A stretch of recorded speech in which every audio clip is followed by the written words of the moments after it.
Hello, everybody. Good afternoon. Welcome to our lunchtime webinar.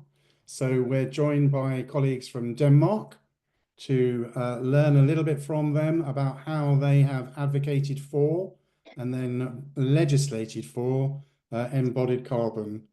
So we've got about nearly 300 people signed up to the webinar today. We are recording it and we will be sending out the recording far and wide, so everybody who's signed up will receive a copy. So that's just a quick summary of what we're going to be covering off today. So I'm so pleased to be joined by Fabian Lecker from Denmark.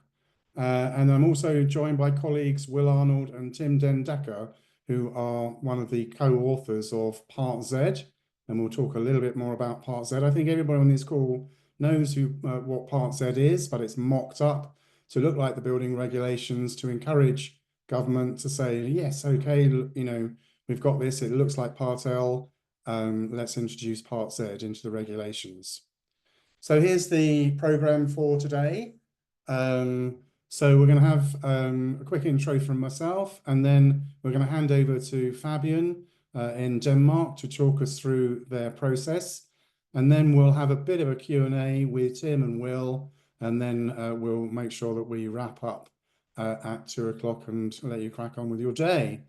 So just a quick few housekeeping-y things. So please put your questions into the Q&A function and don't use the chat. So into the Q&A function for questions. So if you've got any sort of general comments or you want to introduce yourselves, just pop that into the chat, say hello. Any issues, pop that into the chat. Larry's on the call and he will try his best to help you out. As I mentioned, we are recording it, so do bear that in mind. And so, yeah, let's crack on. Enjoy the webinar. So just a quick reminder, the Alliance of Sustainable Building Products, we're a not-for-profit mission-led sustainability organisation. That's our mission there. And we try and share learning through events. We inspire, we create best practice guidance, we aim to influence policy. And we have a variety of different work streams. So it's not just about carbon, but we also cover off the other factors like health and well-being and social value. So we run and we are party to a number of different research projects at any one time. So do sign up to our free newsletter to keep involved. We've got a range of specialist working groups that are looking at reducing plastics in construction.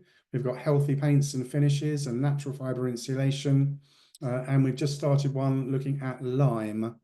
So we are a networking organisation. We've got nearly 170 members now. We've got lots of free guidance and toolkits that are available on our website. Do feel free to have a look. We do loads of events, so do sign up. We try and offer them as low cost as possible, like this one, which of course is free. And last week we were celebrating 20 years of the STF, which helped set up our organisation, and we held awards with the Passive House Trust and ourselves, which was a joyous occasion, it must be said.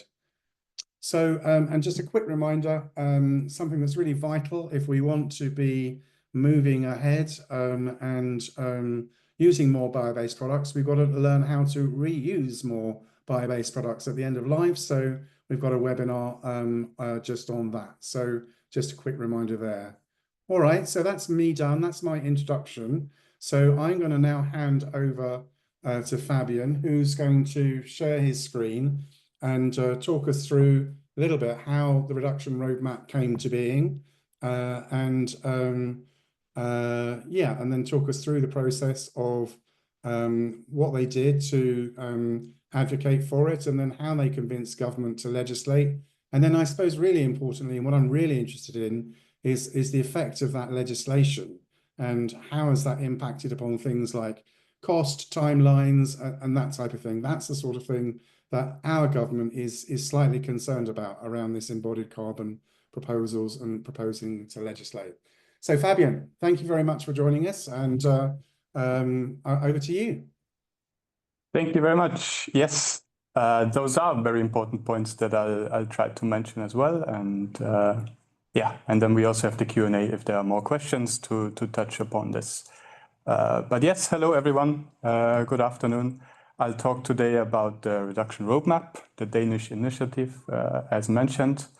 And I'll talk both about the project itself, the content of what we are reducing, what kind of roadmap have we created, so really the project part of it, and then also the communication and the campaign that we've created out of the knowledge that we've gotten and how we've mobilized the Danish building industry and how we've used legislation to get our CO2 emissions reduced, and then also talk about if we were successful or not. I guess is the important part in this. So really quickly, I'm part of EFFEKT, which is one of the 3 initiatives of this campaign, together with Artelia and CEBRA, and we've been backed up by academia here in Denmark. Multiple universities have helped us. But of course, why are we doing this, and what's the reason? It's because climate scientists such as Johan Rockström are clearly telling us that what happens in the next 10 years and now will likely determine the state of the planet we hand over for future generations. So this is not some kind of entertainment project. This is very serious. We can see the climate breakdown happening in the world, for example, with these pictures. So this happens in the global south, just like in the Middle East, but also closer to where we are sitting today. So you can see North America, you can see Germany in the middle. So we can see record temperatures happening, and climate scientists are not just doing this as some kind of theory above our heads. It actually happens at our doorstep and will increasingly happen at our doorstep. And in that case, architects and planners and the building industry have this unique responsibility to work with this. So this was kind of the starting point for us, or in more scientific terms, I removed the mouse. In more scientific terms, we know we have the planetary boundaries, where they're described through 9 boundaries of what are the limits to our planet in the way we are consuming and developing. And we've exceeded 6 out of the 9 boundaries of what is healthy for our planet. And especially the one we are focusing with the reduction roadmap is climate change. So we have emitted more carbon than is healthy for the planet, and therefore we can see the effects of that. So the questions of the reduction roadmap, the starting points was, if we've exceeded the planetary boundaries, can we actually build within them? What does that mean in terms of numbers and data instead of just an abstract concept? And if we have the current emissions and the goal, how do we get there? How can we reduce with a roadmap to actually get there with practical steps? And for the next few slides, I'll show a little bit the data and the technicalities behind, so you also understand how we used climate data for this project, and then I'll go more into the qualitative aspects of the project.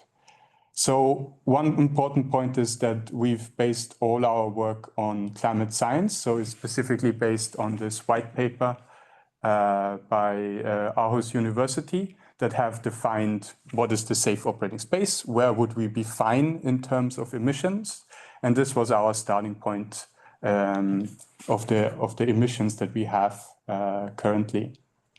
So we've based our work on this white paper, as mentioned, of the current global emissions we have, which is about 48 billion tons CO2, and where we have the safe operating space. And everything we have in between is what we call the budget that we as an industry have left to develop and build and construct as architects. And this is really a budget that you can see as a box that we have left in which we can work. It was 300 to 500 gigatons CO2 from 2020 until this year. And then we have to stop.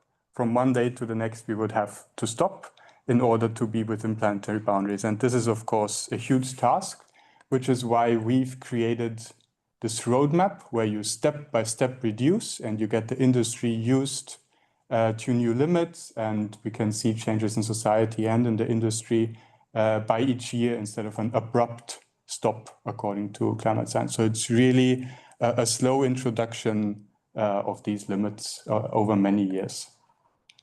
So if we have this global budget for the whole planet, how can we as architects have a precise target from this? And this is where we allocated step by step to our country, could also, of course, be to another country like Britain, to our industry, to certain types of buildings and so on.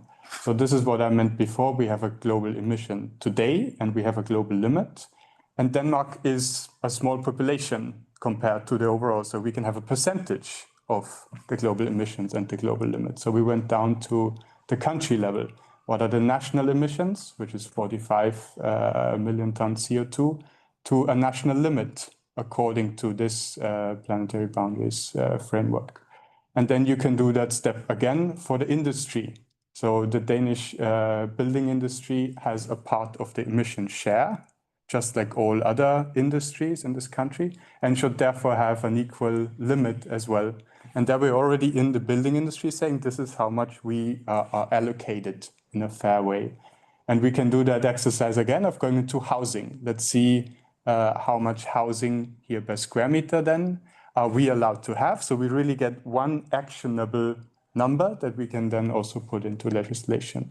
And as a last one, it's per year, because this is in Denmark usually how we talk about our emissions. It would also be interesting to hear how you do it in the UK.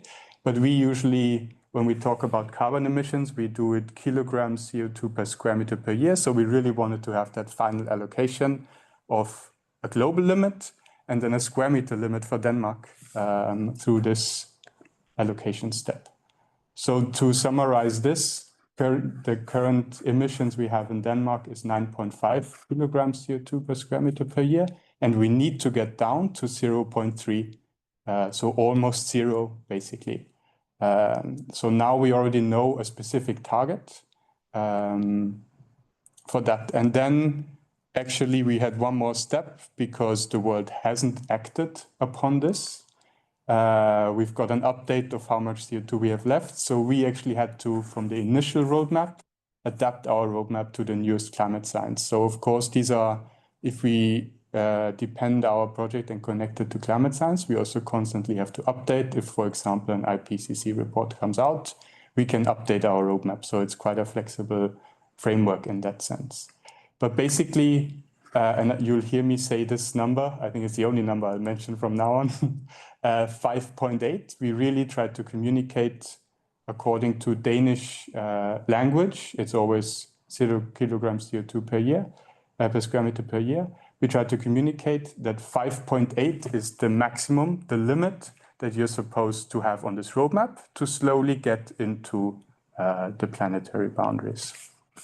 So this is the roadmap that we've created. And then here's the overview of what was allowed previously in the Danish legislation, which was 12 kilograms. The average was actually lower.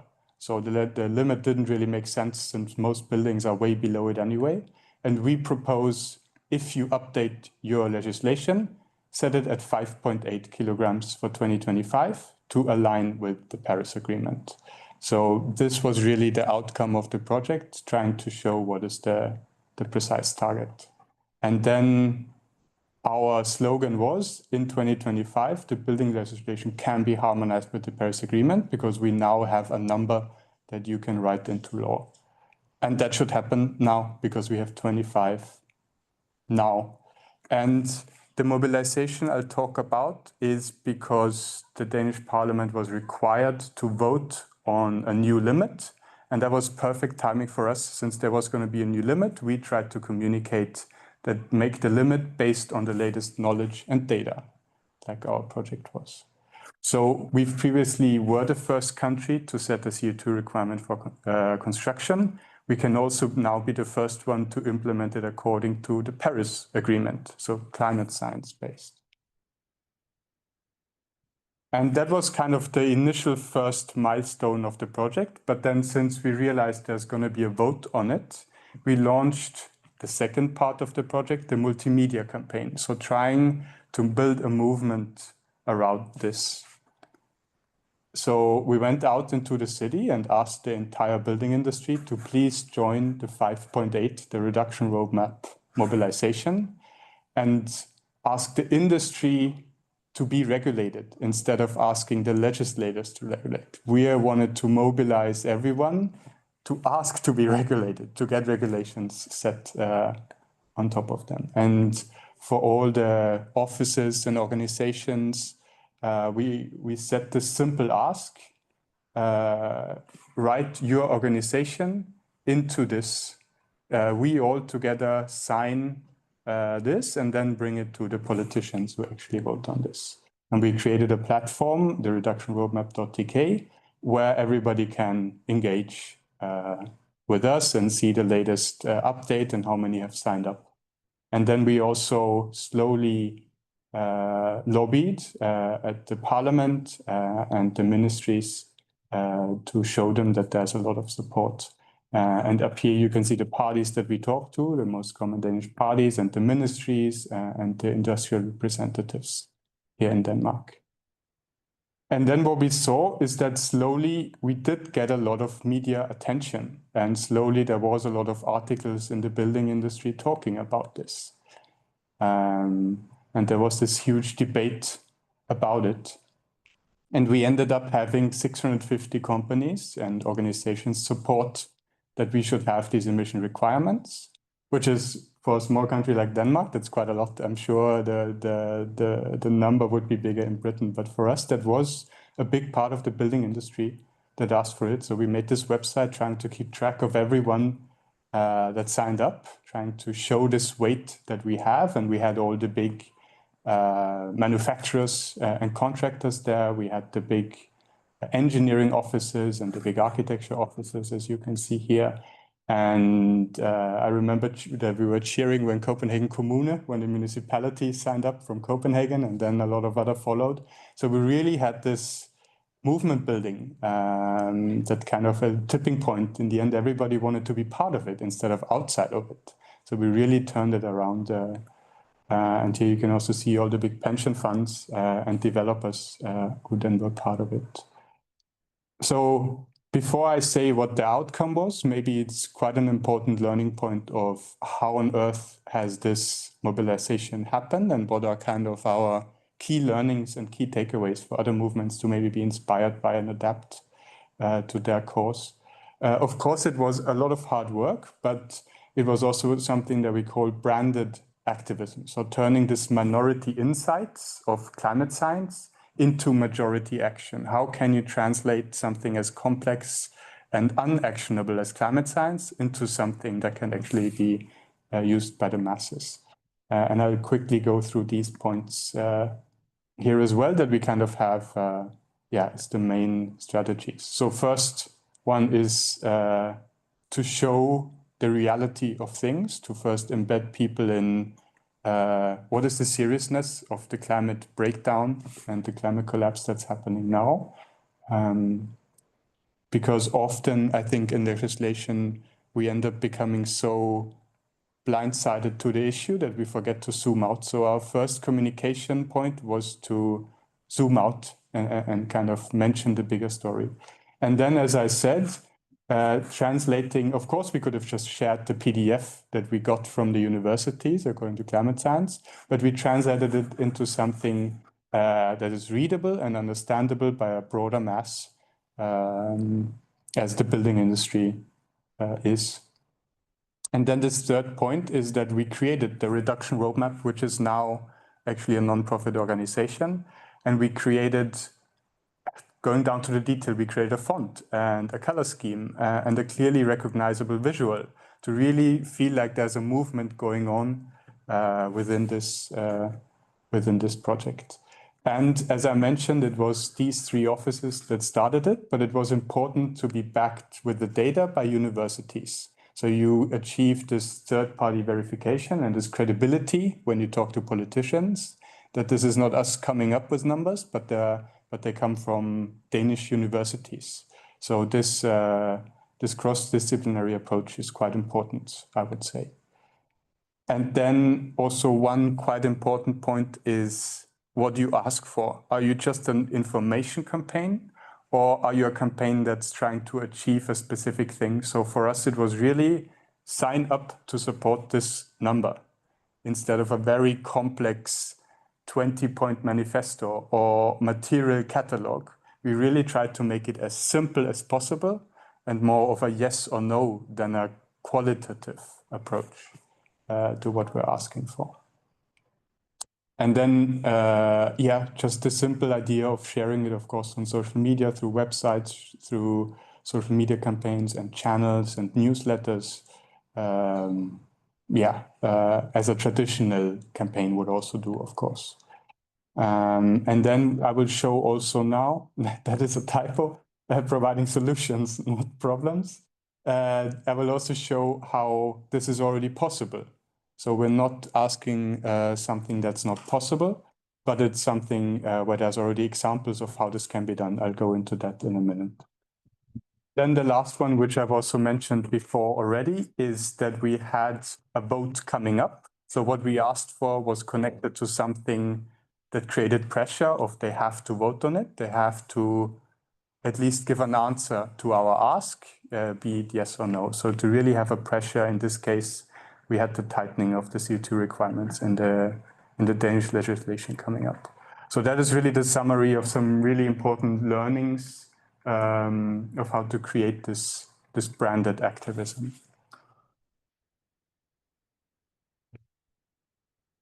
And then I'll try to go to the next slide. This is what I meant before, that you show solutions. So it was important for us not to start with the materials or the projects and first let legislation set the limits, and all the innovation can come afterwards. But at the same time, we wanted to show that it's very much possible and that there's a lot of building projects in Denmark that can be built under this number that we always set at 5.8. So we created this communication material of all these projects where you can see that they're close to 5.8 or well below 5.8 in Denmark that have achieved to be within the reduction roadmap. My slides are a little slow right now. Please be patient. Here you can also see a row house. So we tried to show these different building typologies. Here also a row house here in Denmark, or single family houses that is also under 5.8, or apartment buildings here as well, or even office or industry. So we showed that it is possible here, our own project with 3.85 kilograms CO2. And here we also, maybe I won't show this for now, and if we have time I can show later how we then for our own project translated that into actually getting this low. But for now I think I just want to show yeah, the projects themselves. Yeah. Here you can see interiors. So the idea of this then, of showing this project, is that it is possible to build under 5.8 kilograms CO2 already in 2025, and it does make good economic and political sense to do so. But without ambitious carbon limits in the building legislation, only a few can do it. Only if the right stakeholders are there, only if the right clients and architects and engineers are sat around the table, it's possible. But if legislation is set under 5.8, everyone can do it, as the projects show. So to kind of wrap this up, the industry has spoken. We all signed up towards this mobilization. Then what was the outcome here in Denmark? Here you can see another graphic of showing this roadmap towards the safe operating space with the 5.8 that we asked for. And here on top, you can see the previous legislation of how they imagine from 12 kilograms to slowly go lower, but not based on climate science. And then within the vote, the agreement landed on 7.1 kilograms. So it didn't land at the 5.8 that we asked for, but it got pushed down quite a lot compared to the steps that they previously had set. And then it slowly goes lower by year to eventually land at 5.8. But of course, that's not what we asked for. We asked for to actually get it here in 2025 and then slowly go even lower by year. So you could say in 2025, the building legislation could have been harmonized with the Paris Agreement. So you can see that we were successful partly in getting it lower and mobilizing the building industry, but we still have a long way to go, which falls on all of us. If not us, then who? And we have to do it now, because if not now, then when? And I think that's, please feel free to join us and ask questions. And thank you for your time. Thank you, Fabian. That's a really really insightful vision of the work that you've been doing. So maybe if I can ask my colleagues Will Arnold and Tim Den Dekker to come onto the screen, and so maybe I'll ask you guys to introduce yourselves. Or yeah, I see Fabian, just before we go on and talk to my colleagues here, let me maybe ask your colleague to come in and say a quick hello and tell us who you are. Hi, my name is Sinus Lynge. I'm one of the two founders of EFFEKT and also one of the three founders of Reduction Roadmap that we started up some years ago. So Well, we're so thankful for you to picking this up, and we would really love that we can scale this movement and all these strategies abroad, as it is already happening in other countries. So we're very happy if we can help you as well. Thank you. Well, congratulations on all the work that you've done. It feels like you've got a lot of understanding around the communications piece, which is quite interesting. I can see it is really very much around that sort of comms side of things. But all right, well, nice to meet you. So I'm going to bring in my colleagues, so Will Arnold and Tim Den Dekker, as I was saying. So maybe if I can ask Tim to introduce yourself and tell us how you got involved in Part Z, and then I'll hand over to Will. And then between you, if you can do a little potted history of Part Z and where we are with it now.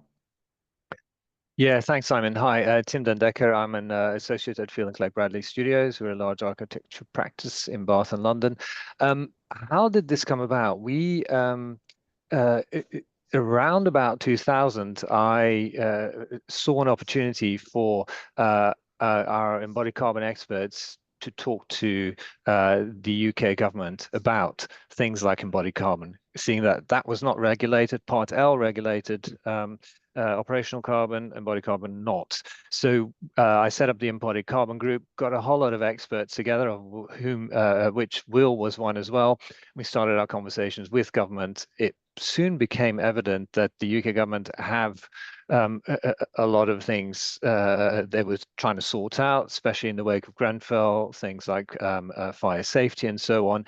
And it became apparent that there might have been sort of an opportunity for us to write the legislation ourselves. So we sat down. Will primarily took the pen to paper and wrote a fairly concise bit of approved document Z proposal, and also we subsequently wrote some of the amendments to the legislation that would be required. Will, over to you. Thanks, Tim. Hi, everyone. So yeah, I'm Will Arnold. I'm head of climate action at the Institution of Structural Engineers. I guess I was part of Tim's embodied carbon group when we started saying we needed to do something in terms of sort of campaigning for regulation on this topic.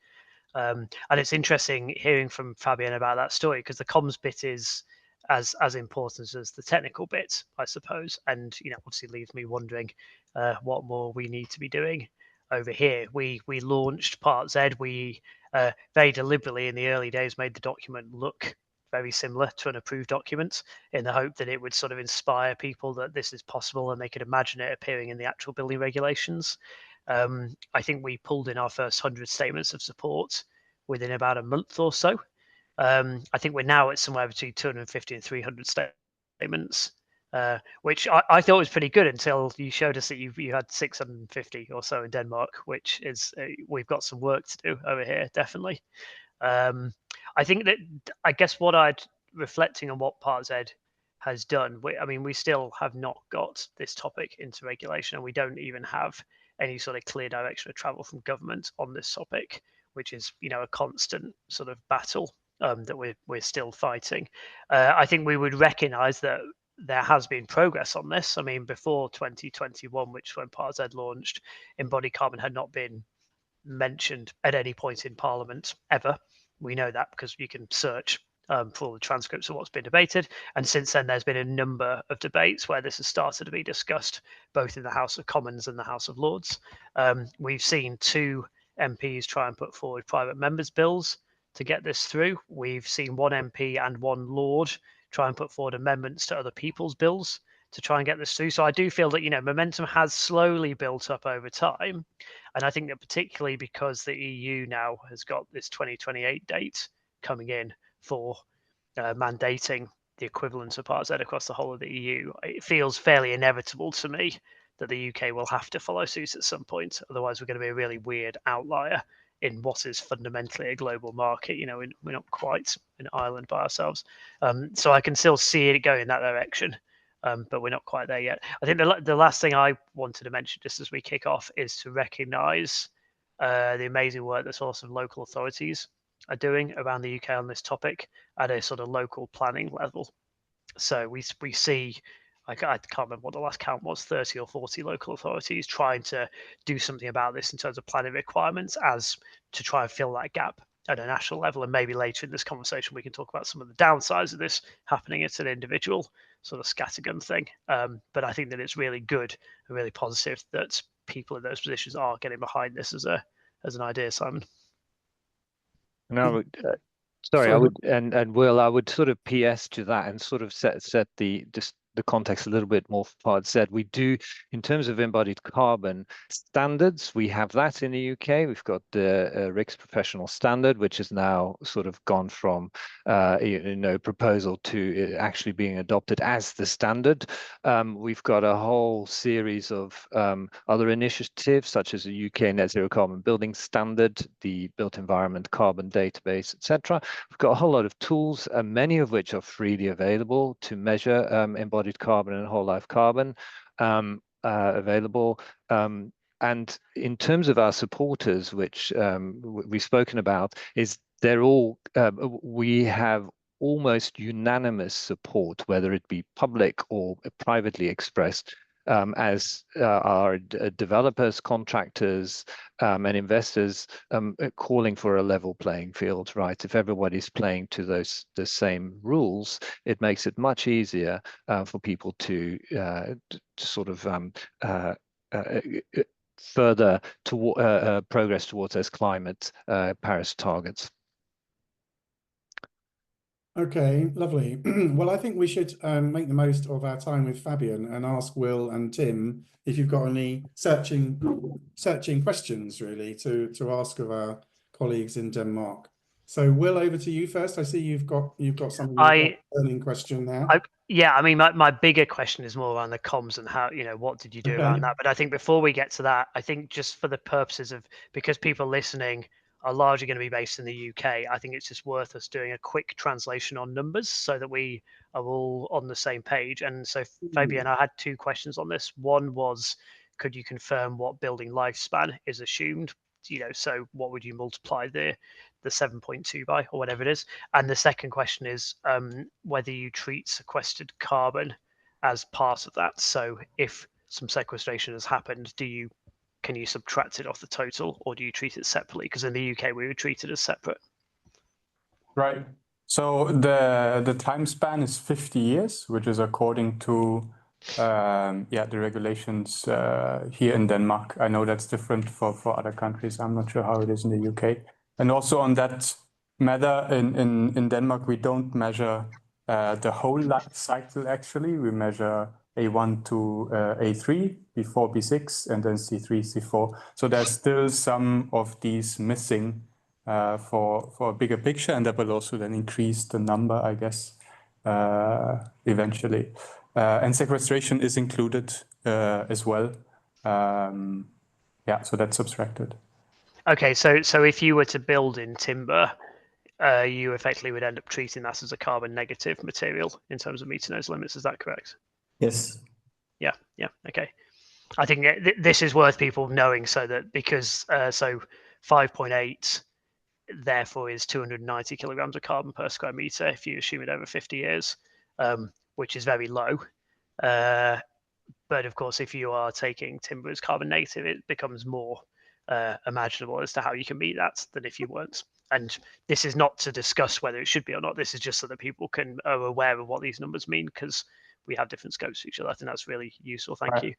And then, so my bigger picture question then is around, you mentioned comms, and obviously that's really important. I wonder if you could talk about how you sort of strategized around that. Who was behind the comms on all of this? Was this led by architects? Was it led by communications professionals? Was it led by marketeers and advertisers? What was the input into all of this? Because it was clearly successful. Well, it was led by architects and sort of discussions we had in the group between the two architecture offices and the engineers, and then it was developed over the time span of maybe 2 years or something. So it was a constant sort of response to the feedback that we received, and knowing that, I mean, the first ambition we set out to deliver was actually just to have a benchmark for what it means to build sustainable, because we realized nobody had done that before. So the first benchmark was just this kind of 96% reduction of CO2 emissions that count for the entire globe. And once we got that connected with the Paris Agreement and figured out to communicate that was just using the sort of comms skills that you kind of have as an architect to show data in a graphic way, but it became very efficient because suddenly the very abstract targets from the Paris Agreement were very tangible. And that basically that is our main, success, is to make these abstract targets very tangible, so you can basically share them and mobilize around them. Could I ask, and my question sort of more in terms of process and logistics, how did you get your funding? And who funds your work? And I'm more interested, obviously, we're many steps behind you. We're trying to get it into legislation to start with. And our mantra has always been measure first, limit later. You're now at that limit. You've been limiting, and now you're kind of reducing the limits to something which is sort of looking at the science, right? So that we can all stay within the planetary boundaries, or sort of. What advice do you have for us being at that really early stage, and how did you get the funding for both those stages? And who was involved, and who drove the initiative? Was it government, or was it private sector initially? Oh, these are two very different. So the agreement on how to benchmark, and also the agreement to start setting limits for CO2 emissions in construction was an initiative that was before us. So we were sort of standing on the shoulders of existing laws, which was a 12 kilo CO2 per square meter law, far beyond what is actually the average emissions per square meter. But that was the first step, and it's like a super important step, because that was forcing everybody to measure and start sort of getting carbon in as a kind of a currency that you have to calculate when you design buildings. And that came before us.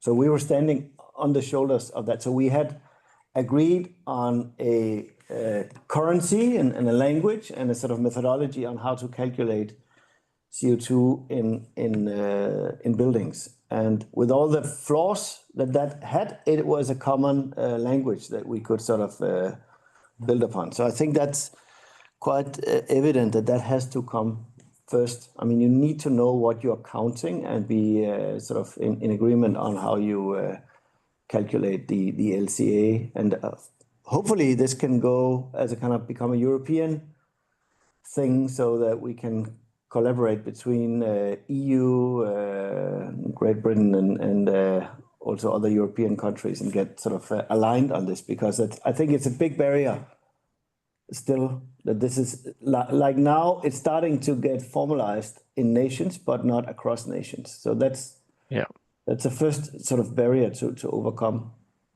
Can I thank you, and can I also ask, were there any sort of back in the days when you first started off setting the the mandating that you have to measure it, and with your 12 your limit of 12 initially, were there sort of, you expected headwinds and problems, and actually it wasn't that bad? Do you have any sort of advice to people in the UK or companies in the UK who are concerned about it, bearing in mind that for Part Z we're saying it's only going to apply to projects of 10 homes or more, or 1,000 square meter or more, so the small companies, the small developers and contractors won't be affected.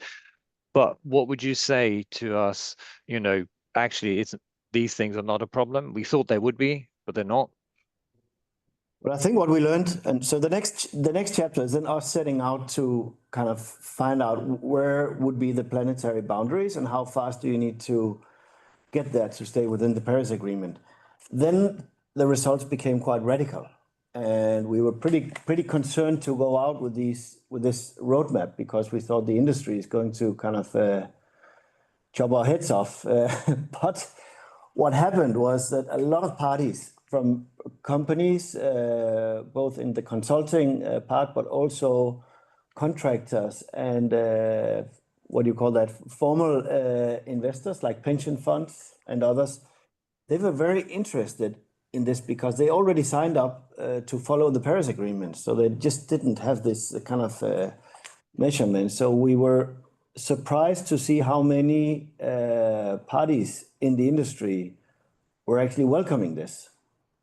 And that, I think, was the biggest surprise for us, because we were quite worried to present this data. And then what later happened when we sort of made the ask to tell the government to go for the 8.5, which was a quite steep jump, we were once again surprised to see how many parties from the industry were signing up. So it's not only the big engineers and architects and contractors, also the big investors, social housing companies. And then finally, and that talks into the sort of discussion about sort of which level of governance, the municipalities, all the bigger municipalities started signing up, because they were also big developers or what do you call that? They also had to build a lot. So they also needed the legislation to follow the Paris Agreement. So I think the support and the commitment from the industry was what really took us by surprise, and I think is something that we can probably expect across the globe. If we set the targets, I think the support is so much larger than you would believe, because it's like the 89% project that the support is there. It's just the big barrier is actually to get from abstract to tangible action.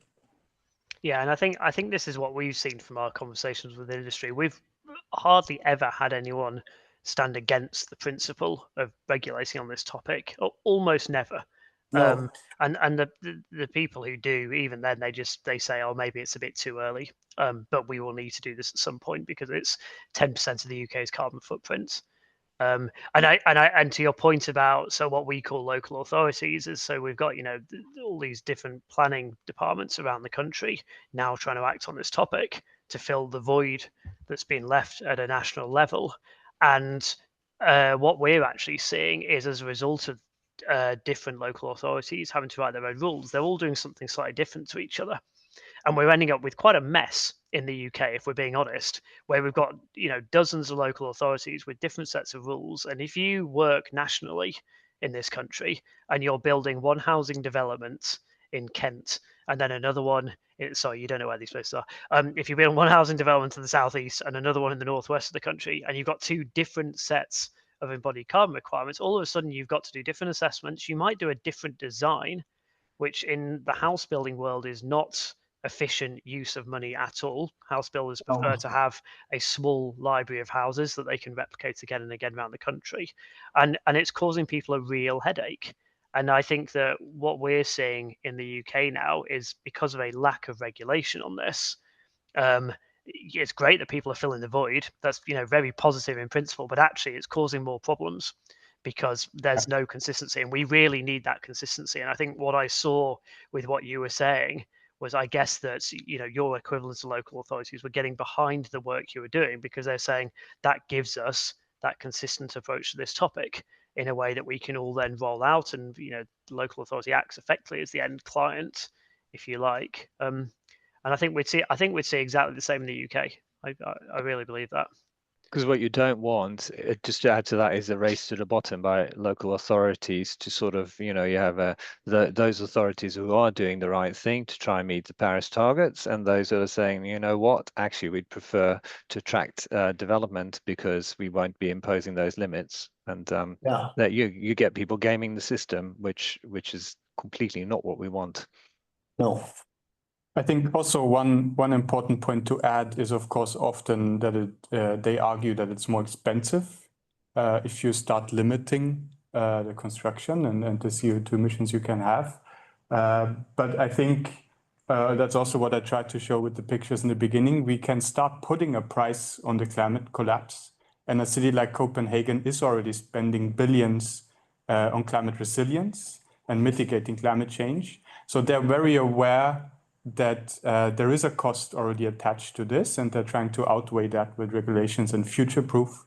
And it's the same future-proofing then also, as you mentioned, for companies that can be sure when we have a laid out stepping of the reduction roadmap, they can direct their business strategies and the forecasting and the future-proofing according to this, just like they will be able to do with the EU taxonomy or CSDR and so on. So it actually helps. It's about that certainty thing, right? And it's about knowing that you're tackling carbon early enough on in the process so you can design for it. I mean, this argument that it will cost more makes no sense at all, because, if a private developer says that they want to tackle embodied carbon as part of the design, they're often not willing to pay any more for it either. So they tell their design team at the start they want to do it, and the design team are asked to try and come up with a way of meeting an embodied carbon limit without adding cost, of course. And they do it, by, the easy wins are to do with not having mega deep basements, moving columns a bit closer together, not doing something daft with the geometry, and all of a sudden you're being a bit more sensible with your use of materials. So we know that there are plenty of examples of people producing lower carbon buildings without a cost premium. I think it's a bit of a misconception. Sorry, Simon, I'm aware I keep jumping in because Can I ask one last question? Haven't you? Yeah, one last question, Tim. Can I have one last one? And I'd like to understand what this has done to the Danish economy. What kind of growth have we seen that's really positive, the green shoots to sort of to transform your economy? I don't think we can see the results of this yet. But we have a previous example from the 70s when the last oil crisis hit, and which started really tough regulation on energy or insulation, so the energy frame for housing, and that in over a decade halved the consumption of energy in private houses. And in that same period, you had Rockwool, you had Velux, you had Danfoss and Grundfos, that are some of the biggest export companies from Denmark delivering solutions for housing. So I think that like being the slow adopter here is going to be pretty expensive. And I think if you're able to move fast, this is a market that is going to change. And what we start seeing in Denmark is that investments are starting to find other places and divest from the real estate that is not sustainable. This is what the big pension funds are starting to look into, and that comes with the taxonomy. And I don't know how that hits in England, but we can see that this risk of being left with stranded assets, like buildings that are not sustainable, that are not energy efficient, is something that is really starting to concern also from a financial perspective. So I think there's no other way. It's rather how you get there collectively.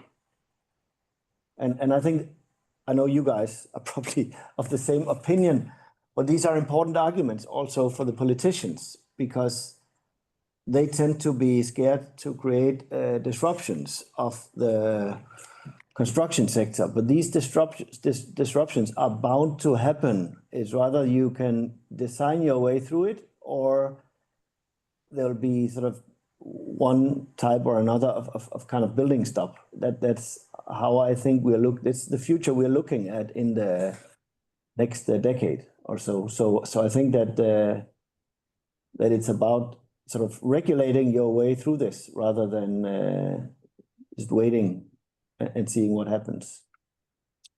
Yeah, that's the change by design or change by collapse theory. Yeah. But it not even by collapse, it's just divesting, because you are starting to see big finance is starting to kind of look at the building sector as something that might not be as attractive as it used to be. Yeah, yeah. All right, so we've got 148 people or something online. So thank you ever so much, everybody, for joining us this afternoon. So I asked everyone to put their questions into the Q&A, and hopefully you would have got the hang of upvoting the ones that you felt were perhaps most pertinent.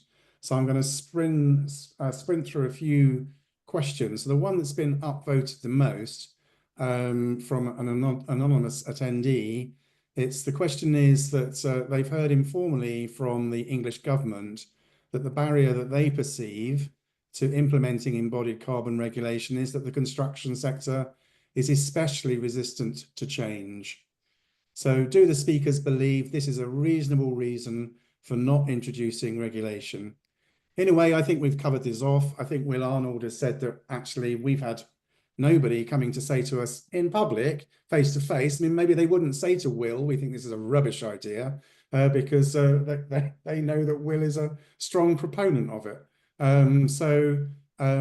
But you're also saying that actually the industry embraced your conclusions and they were very supportive. So I'm not sure that, I think we've moved beyond this personally, and I think that's fair to say it. So I'm going to say, if you could just nod and say that sort of meets with what you understand it, and then we'll move on. You're nodding, marvelous. All right, so the next question is, have you been aware of any counter lobbying against your campaign? So from volume house builders or developers without a sort of social conscience? So you're both nodding. I'm quite curious to see what you have to say about that. Well, I mean, finally, the numbers that were on the negotiation table for the politicians were the kind of proposals from Danish industry, which is the biggest lobby organization in Denmark, the most well coordinated, and then from Reduction Roadmap. So we were actually quite happy that we got as far as to being the kind of counterpart to the biggest lobby organization. And they did do different types of misinformation and direct lobbying to the politicians. And we found that the most resistance was from that organization, but also from the, the administration, who were the ones to kind of write the law and make sure that it was compliant later, because they were concerned to come out with a law that would, without their intention, create disruption. Mm-hmm. So they were very concerned inside, the administration.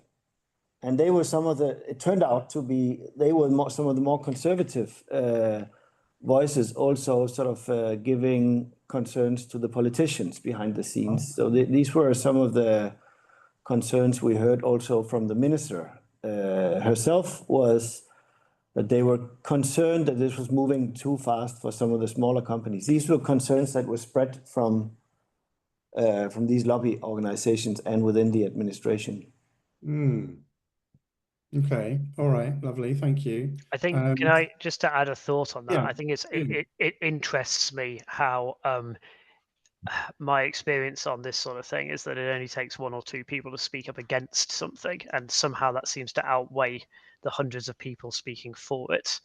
You know, I've heard people say to me in meetings, oh, well, it's all great that you've got 250 statements of support from all these different companies all around the UK, but I heard one person say such and such at a conference that I went to. right. As if they've got the same weighting. And I think this comes down to, a bit of me wonders whether, you know, the I don't know if maybe you've got more logical politicians than we have, because we're making the exact same arguments. And actually, you know, the questions about resistance to change from industry is a good example of this. Is that, you know, this idea that somehow the UK construction industry will be more resistant to change, you know, than who? You know, the rest of Europe follows the same free market approach we do in the UK. I'm sure that every house builder on the continent is worried about making sure they still make profits, even when the EBPD update comes into force from 2028. Yeah. We're not special. So I think that I guess my point is to not give disproportionate weighting when it's undue, just because somebody maybe speaks up a bit louder when the majority of industry is saying we would rather see some movement on this, please. The silent majority. Yeah. Well, and the vocal one, both of them. The majority of, all of them. Yes, this is why the mobilization is super important, because the more voices will speak for, the more safe this pathway will be for politicians that are, at the end of the day, not very risk willing in terms of taking true leadership, is what we see. They're also very concerned for the next election. So, so they need to have, you know, solid support from the industry. Right. And I think the surprising fact is that that is probably there. I mean, if you count the number of people, employees, leaders, and whoever who wants to see this change, it's probably much bigger than you could ever imagine. Yeah, I mean, we're trying to ask everybody, certainly who's on the webinar today, to sign up to Part Z. So if you look at the website, there's a link that says Part Z support. So please, even if you're a one-man band, then, you know, please sign up. We want to try and get to as many people as possible. I have a target of 2,000 companies in my mind. So I think what we need to do personally is we need to probably come together as an industry and work up a better sort of, you know, or a new approach, how we can give Part Z another push. And in fact, we are doing that in a few days. So I'm looking forward to that. I've got a question here from Seb. So Seb Lomas from Archetype. So he's asking, did your government feedback why they weren't willing to adopt the 5.8 target?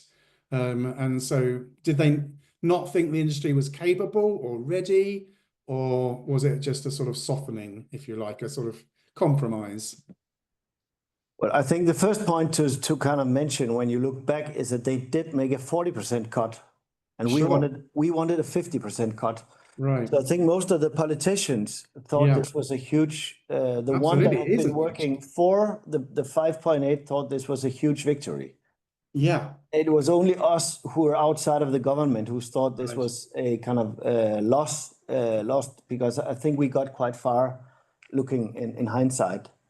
But what we did learn from the politicians was that at the end of the day, the reason they didn't go lower was because they were scared to not know the consequences in the industry, which is a huge economy. So that was the concern. And that's abstract, of course.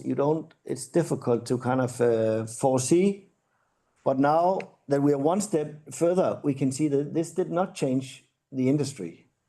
There's a few typologies like small houses, summer houses, that will be difficult maybe to build within this, but most of the typologies that we built will be something that is still feasible to build within this legislation. So this leads to prove the next step.